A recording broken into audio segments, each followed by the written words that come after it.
Hola, ¿cómo están? En esta oportunidad les doy la bienvenida a la clase número 8 del curso Diseño de Espacio Público, donde comentaremos sobre diseño de perfiles y capacidades de veredas y ciclovías. Entonces, la clase de hoy está separada justamente en estos 4 puntos. Queremos partir por el diseño de perfiles haciendo un pequeño barrido básico de algunos conceptos, la capacidad de veredas, que tiene que ver con todo lo que hemos conversado de la accesibilidad, ¿cierto? Y de otras cosas más. Y la capacidad de ciclovía, cómo la capacidad se ve afectada por el ancho y otros factores. Y finalmente les vamos a sugerir una tarea. Entonces, partamos por el diseño de perfiles. Primero es importante entender, si es que no lo hemos entendido antes, qué es lo que es la plataforma pública como concepto. Y la plataforma pública abarca diferentes cosas, como por ejemplo las plazas, los parques, las áreas verdes, entre otras cosas, ¿cierto?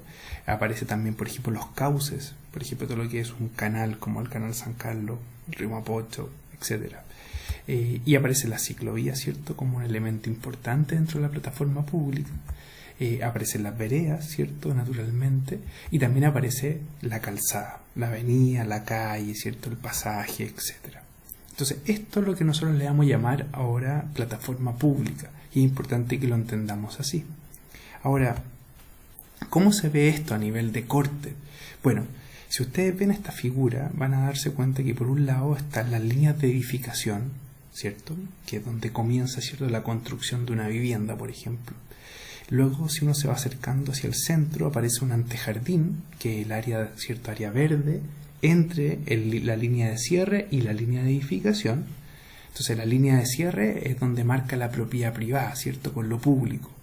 Luego de la línea de cierre viene la acera, ¿cierto?, que compone la parte de la vereda más una área verde también. Luego viene la calzada, ¿cierto?, y luego viene en algunos casos una mediana, ¿cierto?, que es un espacio de área verde, espacio público, etc. Entonces, esa es la plataforma pública, ¿se fijan? Ahora, si uno le quita a esa plataforma pública todo lo respecto, por ejemplo, todo lo que corresponde a canales o plazas o parques, todo ese tipo de cosas, al final lo que queda es la plataforma vial urbana. ¿Se fijan? Entonces la plataforma vial urbana va a componerse justamente, por ejemplo, en este caso, como ven más abajo, va a ser de por ejemplo, la acera, la calzada y la mediana. Excluyendo, todo lo que tenga que ver con parques, plazas, como decía, canales de riego, etc. ¿Ya? ¿Se entiende entonces el concepto? Es importante ir hablando, ¿cierto?, de esto, del corte transversal del espacio público. Los elementos básicos de este espacio vial urbano van a depender de las especialidades que se componga, ¿cierto? Entonces, por un lado va a haber una área temática, van a haber elementos que se van a trabajar sobre esa área temática, y después van a haber cosas puntuales sobre esos elementos lineales.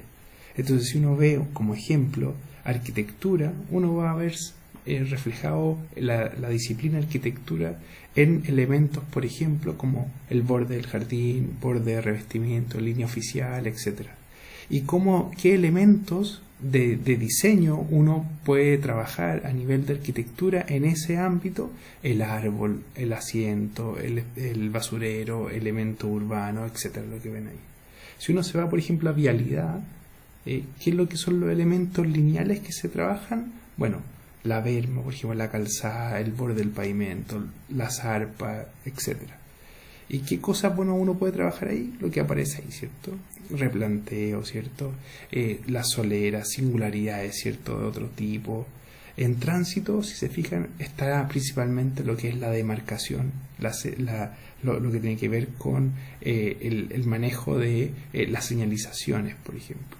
Y después, si uno ve elementos puntuales que se puedan trabajar a nivel de tránsito, semáforos, ¿cierto?, las demarcaciones puntuales, dónde van a estar ubicadas, ¿cierto?, en fin. Servicios, y así ustedes van viendo otro tipo de cosas. Entonces, este es como un esquema básico de elementos que tenemos que preocuparnos dependiendo un poco del área temática, ¿ya? Nosotros básicamente nos vamos a concentrar, ¿cierto?, en lo que es vialidad y tránsito, pero no olvidar también un poco de arquitectura, porque estamos hablando de espacio público. Entonces, ¿Qué es lo que uno, después de haber entendido un poco los elementos básicos, puede empezar a diseñar? Bueno, para eso uno tiene que armar un diagrama o alguna forma de ir avanzando en la construcción del proyecto. Y para que ustedes puedan usar esto, bueno, ustedes han empezado a usar algunas herramientas tecnológicas como AutoCAD, por ejemplo, y también hay otros sistemas como que son asistidos por computador, ¿cierto? Que al final lo que buscan es, a través de AutoCAD o Civil 3D o cualquier otra herramienta, SketchUp, etcétera, van de alguna manera formando ciertos diagramas de flujo donde ustedes van a hacer cierta secuencia de cosas para poder llegar al proyecto final. En ese sentido, ustedes van a partir con ciertos insumos, van a incluir cierta topografía que es necesaria y después van a ir viendo ciertos resultados. Entonces, por ejemplo, todo lo que tenga que ver con insumos, van a ver datos de terreno, van a ver cierta topografía, las cotas de nivel del sector, y van a mostrar de alguna manera, el primer producto va a ser un plano del terreno, que es el primer catastro que uno hace, ¿cierto? Luego de eso uno incorpora cierta ingeniería, hay un diseño en planta, que es un poco lo que ustedes están trabajando, que tiene que ver con, ¿cierto?, con un anteproyecto, ¿cierto? Y de a poco van a ir avanzando ustedes en los ejes, ¿cierto?, en los perfiles. Y ahí se va avanzando, se fijan un poco en la ingeniería, el diseño de elevación, ¿cierto?, otros perfiles, y se va avanzando en el diseño. Y esto es una especie de loop en algún momento, porque ustedes van a tener que ir rectificando, ¿cierto?, tanto los perfiles que van desarrollando, como también las diferentes vistas de elevación, dependiendo de las condiciones del terreno. Y por lo tanto, como resultado final, van a ir apareciendo las cubicaciones, que tienen que ver con cuánto de material van a necesitar para la construcción, cuánta tierra van a tener que remover, etcétera. Entonces, un ejemplo de una situación actual, de un cruce, por ejemplo, donde ustedes piden un diagnóstico de tránsito, por ejemplo, donde ustedes miden flujo peatonales, ¿cierto?, vehiculares, etcétera, van a ver algunos conflictos, ¿cierto?, accesibilidad, cruces indebidos, en fin. Y uno va a hacer un corte de sección de los 4, por ejemplo, ramales de un cruce.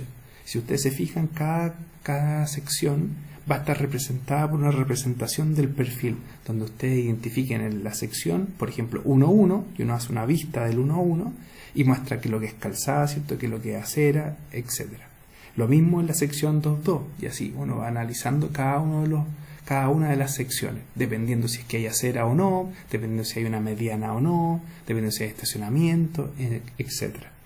Y cada una de esas va a ir representando, ¿cierto?, qué composición de perfil tiene en la situación actual, ¿ya? Entonces aquí hay una mezcla entre diagnóstico, ¿cierto?, y un corte de lo que existe actualmente. ¿Se fijan? Es un ejemplo de una situación actual donde ustedes van avanzando en lo que va a ser posteriormente la formulación del proyecto, de los perfiles que ustedes quieren llegar, ¿cierto? Entonces la situación actual está aquí. Luego de eso, ustedes proyectan un proyecto que ustedes quieren.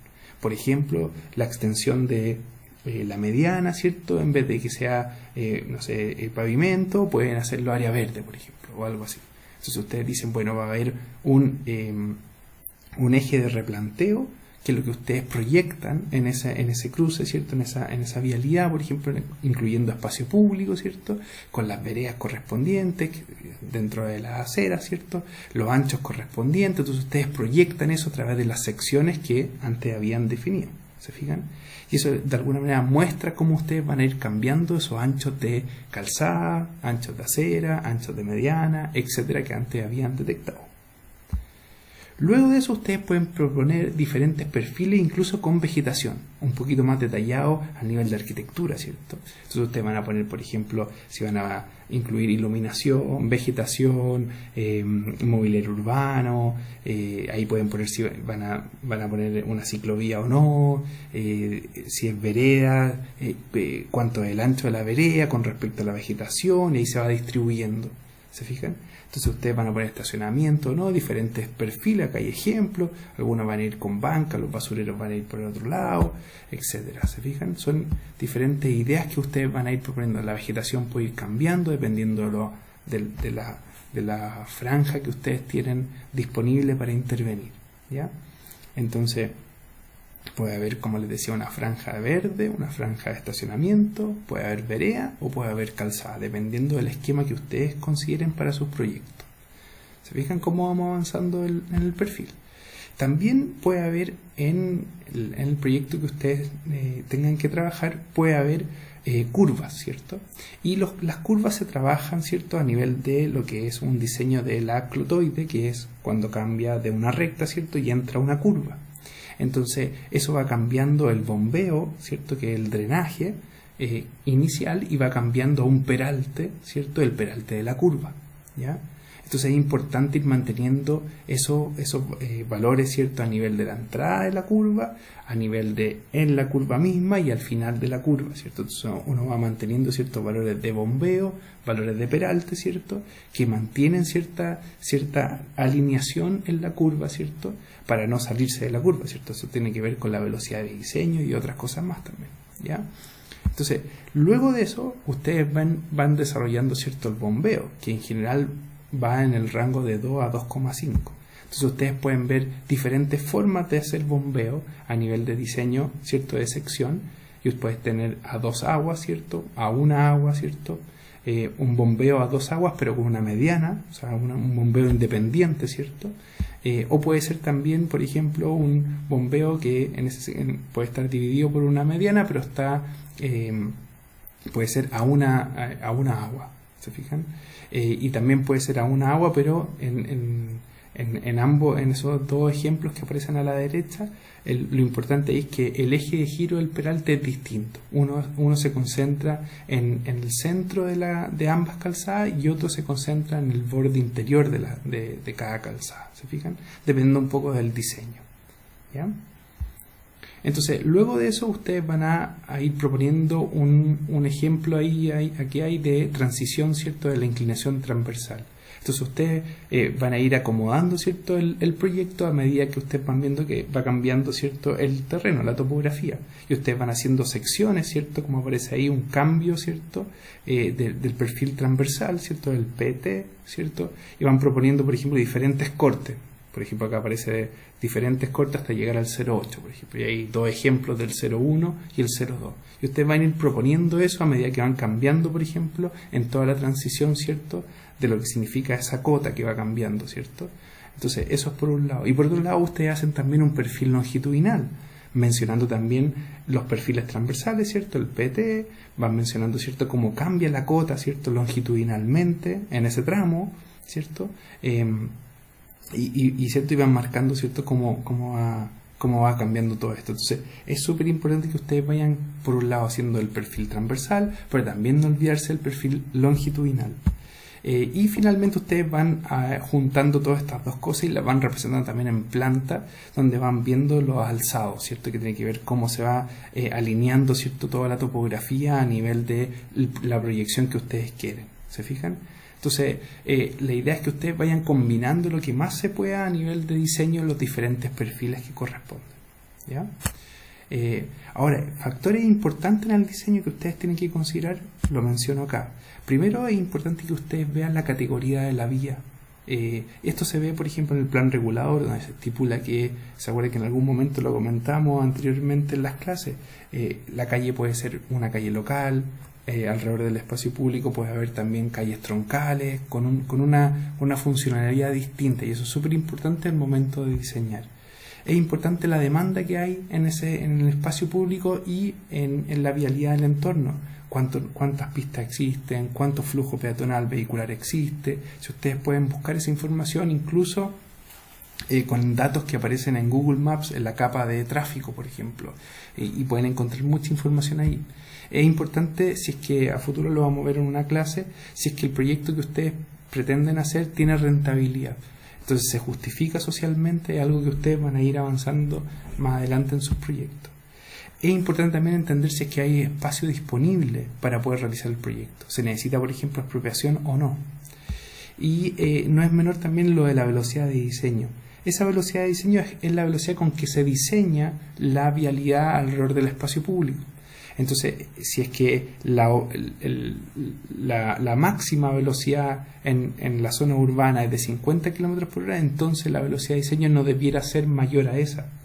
Entonces, y en caso de que operacionalmente la gente esté andando a más velocidad, Bueno, algo pasa con el diseño, ¿cierto? O sea, el diseño no está impidiendo que eso se logre, entonces hay que hacer algo desde el punto de vista de diseño para asegurarse que se logre de alguna manera que no sobrepase la velocidad de 50 km por hora. Entonces ahí viene todo lo que tiene que ver con zonas 30, ¿cierto? Rediseño de las vías, etcétera.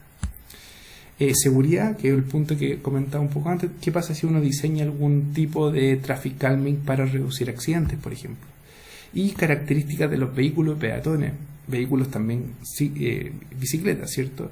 Entonces, ¿qué espacio ocupan? ¿Cuáles son los radios de giro necesarios? Etcétera. Todo eso es súper importante al momento de diseñar. Y también súper importante las capacidades. ¿De qué depende la capacidad, por ejemplo, de una vereda? Y ahí entonces uno empieza a entrar a los factores que afectan esto, el ancho, ¿cierto? La densidad, etcétera. ¿Ya? Pasémonos entonces a la capacidad de vereda. Lo primero es entender qué es lo que es una vereda. Bueno, la vereda es la parte pavimentada de la acera. La acera puede componer también una parte de área verde. Y uno ve en la práctica varios problemas que enfrentan las veredas. Y ustedes ya lo han presenciado un poco en su entrega anterior. Y tiene que ver aquí, por ejemplo, con veredas que no tienen soleras, por ejemplo, que es la foto a la izquierda. La foto al medio, ¿cierto? La clásica vereda con un poste de iluminación, ¿cierto? O un poste de electricidad. Y veredas que están en mal estado porque no existe solera o se levantan por el efecto de que hay árboles alrededor. Entonces, además del típico problema de que el ancho no es accesible, ¿cierto? No se logra la ruta accesible, también tiene que ver con otros factores, ¿cierto? La calidad, el tipo de pavimento, ¿cierto? La continuidad, hay otros factores que están detrás, ¿cierto? Entonces, lo primero importante de entender cuando uno se empieza a analizar lo que son las veredas es que su capacidad va a estar dada por la fórmula que aparece ahí.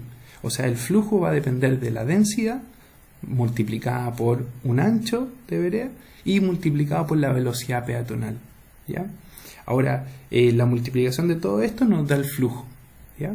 Y el máximo flujo va a ser la capacidad, ¿ya? Entonces, si uno ve, por ejemplo, la figura que está a la derecha, ahí uno ve en el eje horizontal la densidad, o sea, los peatones por metro cuadrado, y en el vertical uno ve peatones por minuto por metro.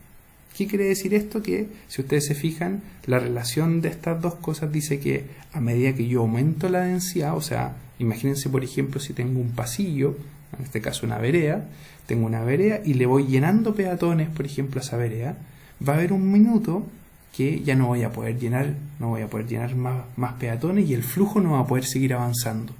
Y ese flujo va a llegar a un momento en que ya no vaya a poder seguir avanzando, como alrededor de los 2 peatones por metro cuadrado aproximadamente, y ahí se me llena la vereda y ya no puedo avanzar, están todos detenidos, entonces el flujo empieza a decaer, ¿se fijan? Entonces empieza a decaer, y ya no puedo avanzar al mismo ritmo que venía avanzado antes. Entonces empiezo a detenerme, empiezo a avanzar más lento, se generan colas, se genera mucha interacción y empieza a bajar el flujo. Ahora, las líneas que aparecen, ¿cierto? Diagonales, que son esas líneas rojas, esa es la velocidad. Y la velocidad entre paréntesis se mide en metros por segundo, ¿cierto?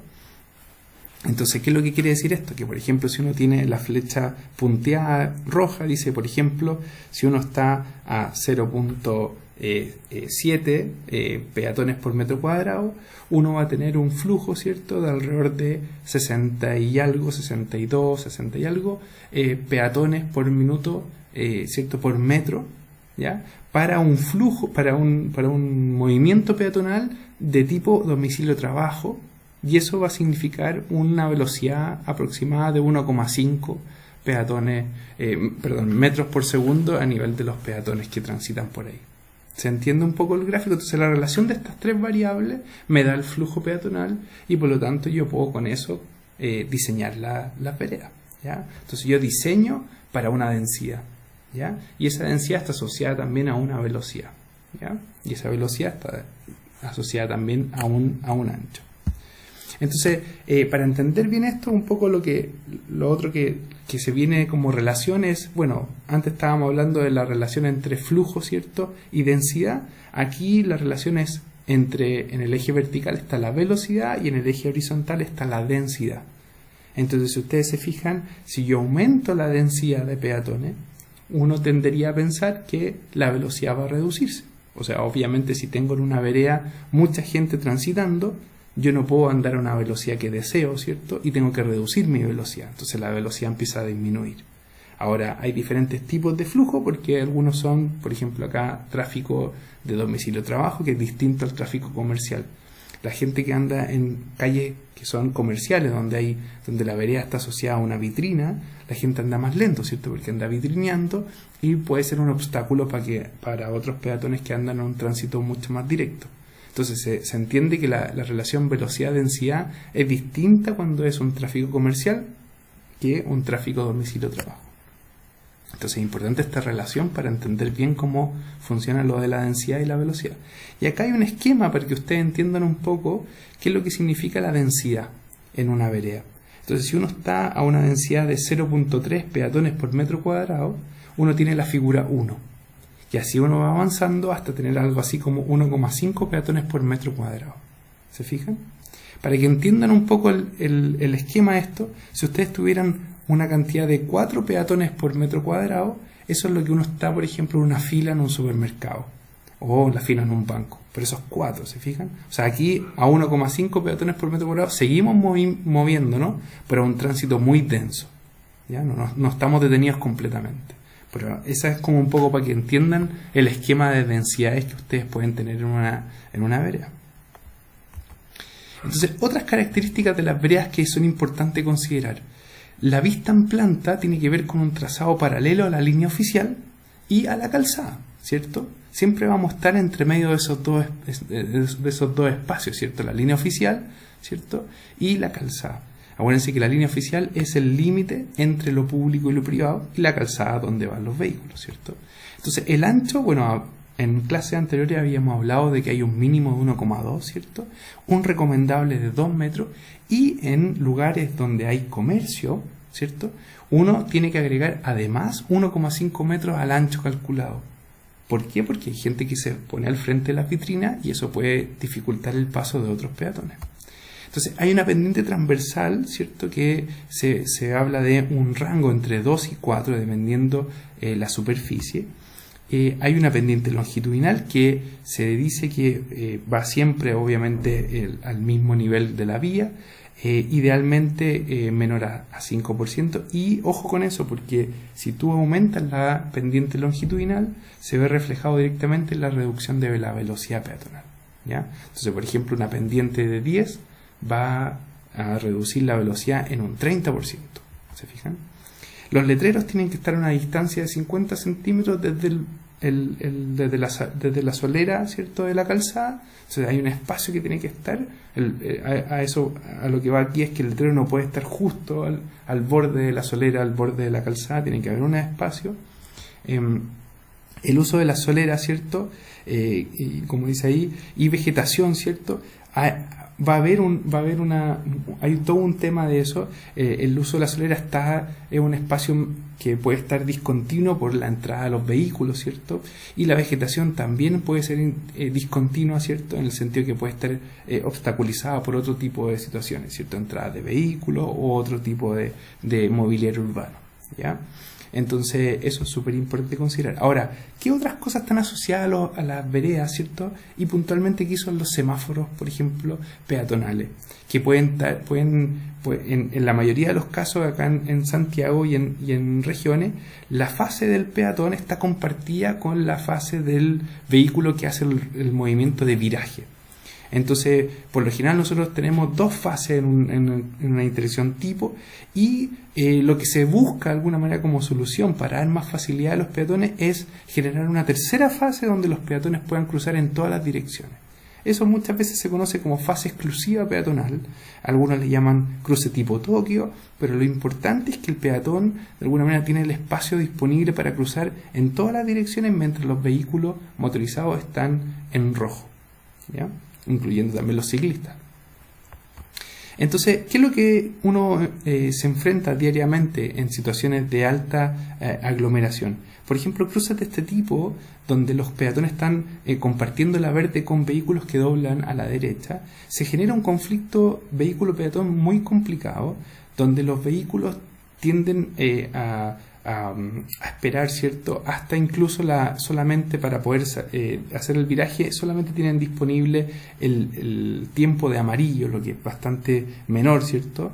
Y son un par de segundos, y también hay una alta exposición a accidentes para los peatones, ¿cierto? Entonces es muy ineficiente del punto de vista de los tiempos, de las demoras, y produce una exposición alta de accidentes, lo que también es muy peligroso. Entonces, frente a esto, lo que se propone es hacer cruces diagonales, como les explicaba anteriormente, y esto viene de hace mucho rato.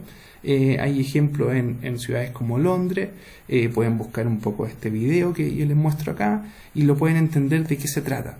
Esto, en el caso de Londres, se genera alrededor de un 60% más de anchos de vereda, o sea, las pistas de autos se angostan un poco. Además, se genera esta fase exclusiva de peatones. Y se da beneficios para los peatones también y para los autos, porque ahora ya no tienen que compartir verde o estar en mucha interacción con los peatones. Ahora, hay otros aspectos importantes en las veredas, ¿cierto?, asociados al flujo de los peatones, que tiene que ver con la iluminación, ¿ya? Obviamente la iluminación no tiene que estar afectando la ruta accesible, como lo hemos visto en otras oportunidades, pero es importante también qué tipo de iluminación pongo. Y eso va a estar determinado por el alto del poste de luz, ¿cierto? Y va a estar determinado por eso también y por el ancho de la calzada. ¿Se fijan? Acá hay algunas recomendaciones que proponen algún esquema, ¿cierto? Dependiendo un poco de estos valores, del valor H y del valor L. Y eso va a ir combinando un poco. También hay otras configuraciones, dependiendo también de otros tipos de formas de iluminación. Y esto lo pueden usar ustedes para sus proyectos. Ahora, ¿qué es recomendado? Bueno, acá hay algunas recomendaciones, ¿cierto?, de iluminación para diferentes tipos de áreas, zonas que son comerciales, mixtas o residenciales. Y ahí un poco los promedios de luminosidad que se pueden considerar. Entonces, algo que ustedes pueden incluir efectivamente en sus proyectos. Otro elemento también, el tema de las vallas. Las vallas tienen que estar a una distancia de 50 centímetros de la calzada y tienen que tener una altura de al menos 1 metro, ¿ya? Y hay otras cosas, ¿cierto? Los paraderos, ¿cierto?, tienen que tener un ancho suficiente. Ahí van a haber mapas, ¿cierto?, de información, van a haber bancas, ¿cierto?, o de otro tipo, ¿ya? Vamos ahora a las capacidades de la ciclovía. Primero, entender que algunas definiciones. Flujo de saturación se entiende en este caso, pensando en las bicicletas, se entiende, como dice ahí, la máxima tasa de descarga de una cola de ciclista, ¿cierto?, de bicicleta, durante el verde efectivo. Estamos hablando de un semáforo, ¿cierto?, entendiendo eso. Entonces va a estar el semáforo en verde, ¿cierto?, y va a haber una descarga, ¿cierto?, de ciclistas que van a salir de esa intersección. Entonces ahí vamos a medir cuál es la máxima tasa de descarga de esa intersección cuando salen ciclistas. Ahora, entendiendo también una ciclovía como una vía exclusiva de bicicletas, ¿cierto? O sea, sacamos todo lo que son, en este caso, scooter. No estamos considerando para esto que les voy a mostrar otros usuarios, ¿cierto? O triciclos, ¿cierto? Otro tipo de este tipo de modo de transporte. Ahora, un ciclo, en este caso, ¿cierto?, se entiende como el ciclo de un semáforo, ¿cierto?, al tiempo que transcurre entre dos luces verdes. Y va a haber un verde efectivo que tiene que ver con el verde de la luz, ¿cierto?, del semáforo, menos, ¿cierto?, va a haber una pérdida inicial, porque la gente siempre sale un poco más lento del semáforo, pero también va a haber una ganancia final, porque al final, ¿cierto?, yo puedo avanzar y salir descargando de la intersección, pero puedo agarrar parte del amarillo, ¿cierto?, del amarillo del semáforo. Ahora, ¿qué método uno puede usar para calcular estado de la capacidad en una ciclovía? Bueno, en este caso, el método histogramas, por ejemplo. ¿Qué quiere decir eso? Que uno separa el tiempo, ¿cierto?, en intervalos, como aparece ahí, en el eje horizontal, y en el eje vertical uno calcula la cantidad de ciclistas que van descargando. Y va a llegar un momento que esa tasa de ciclistas es más o menos horizontal y se mantiene en un tramo, y ese va a ser el periodo entonces donde yo voy a calcular el flujo de saturación, que va a ser el promedio de estos histogramas en un régimen arriba, ¿cierto?, donde estos intervalos se mantengan más o menos constantes. ¿Se fijan? Entonces va a haber un intervalo inicial de tiempo que va a ser una pérdida inicial, y va a haber un intervalo final de tiempo que va a ser una ganancia final, ¿cierto? Y entonces el verde efectivo va a estar entre medio. ¿ya? Entonces yo voy a ir calculando cuánto va a ser las descargas máximas. Teniendo en cuenta eso, lo que se hizo en esta oportunidad, que fue un estudio hace un tiempo atrás, que yo les puedo comentar, que lideré yo, y es que se hizo una comparación entre una ciclovía en Londres y una ciclovía en Santiago en el caso de Pocuro. En el caso de Londres se tomó un ancho de metro, era una ciclovía bidireccional, pero se tomó en cuenta solamente la descarga, ¿cierto?, desde una rama de la intersección, y se llegó a una flujo de saturación de algo así como 3.800 bicicletas por hora por pista en promedio, ¿ya? Y en el caso de Pocuro se vio que esto variaba, porque se tomó diferentes anchos de pista, ¿cierto? Entonces se hizo una intervención ahí en la ciclovía de Pocuro y se fue cambiando un poco el ancho de la ciclovía. Entonces la primera conclusión es que la capacidad de la ciclovía depende necesariamente del ancho. Y pareciera ser que a mayor ancho, mayor capacidad voy a tener, ¿ya? Ahora eso es interesante porque hay un efecto, ¿cierto?, de la cantidad de filas que se forman de flujo de ciclistas que pretenden descargar de la intersección. Entonces, mientras se forma una fila de ciclistas, va a aumentar la capacidad, ¿cierto? Si no se logra generar una fila, no se va a generar un aumento importante en la capacidad, ¿ya? Entonces aquí también hay un incremento, no diría que es tan lineal como aparece ahí, pero sí hay un aumento que va en una proporción ascendente, ¿cierto? Entonces hay otros factores que afectan la reducción de conflictos en los cruces de ciclistas, y tiene que ver, por ejemplo, de cómo se usa la ciclovía con interacción con peatones. Cuando no hay una demarcación de la pista de los ciclistas se ponen en cualquier lugar, y eso no genera un orden de los movimientos de ciclistas y genera conflictos con peatones que están caminando por el sector o con otros ciclistas que vienen en el sentido contrario. ¿Qué es lo que se hizo y que puede ayudar? Es la demarcación a través de cono, en este caso, porque era una intervención más táctica y que tiene que ver con canalizar los flujos. De esta manera los peatones se quedan a un lado, los ciclistas forman una cola y la descarga se hace mucho más ordenada. ¿Se fijan? Entonces hay otros factores que pueden ir afectando esta capacidad. Ahora hay otros factores también importantes que tienen que ver con el diseño mismo de la ciclovía y el caso de las curvas. Las curvas reducen capacidad, ¿cierto? Y tiene que ver con que reducen la velocidad también.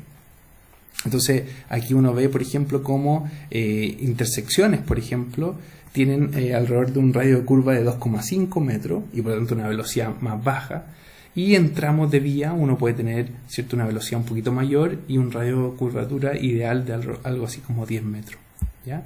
Ahora aquí aparece que lo importante es que, claro, el peralte mínimo son 2%, y acá uno puede ir viendo cada velocidad, ¿cierto? Para cada velocidad de diseño, ¿cierto?, uno puede ir viendo el radio de curvatura, ¿cierto?, en planta, para ir haciendo el diseño de la ciclovía, ¿ya? Entonces, finalmente con esta clase lo que les queremos decir, para no llenarlos con tanta información y con tantas tareas, lo importante es que, como hemos extendido la fecha de entrega a 2, nosotros queremos pedirle que incluyan estos elementos, ¿cierto?, en la entrega 2.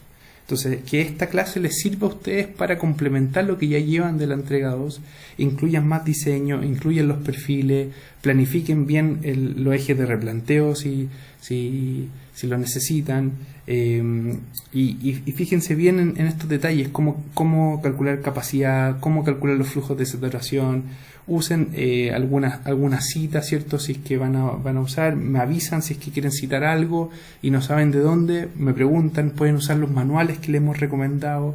Esta clase está también basada mucho en esos manuales.